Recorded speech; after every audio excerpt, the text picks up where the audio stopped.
So preparation before you go ahead and import your data, which is through the SmartNav.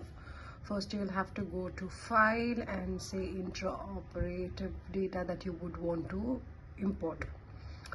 It would usually ask you to browse through the cloud data, because during the intraop testing from the cloud the data has to be updated, and here you can import the data.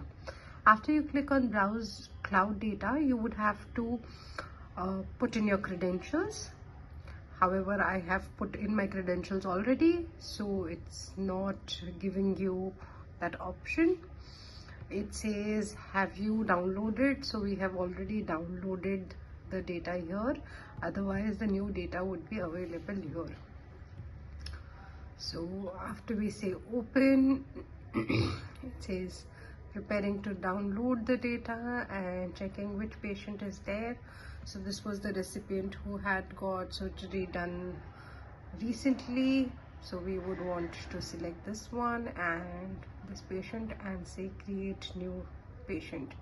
After we've created a new patient, you will have these data available for you to either view it or try and download it. So if we see the data, we will see that the insertion, the surgical data would be there in the patient details.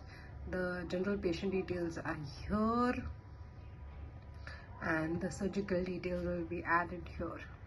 So once you've done that, we would say that the child is using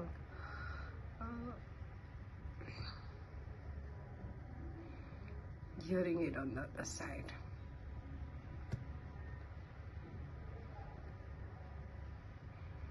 And this data is there, so we already have that information, and once you've added this, we will have the data for this patient right here to start our session.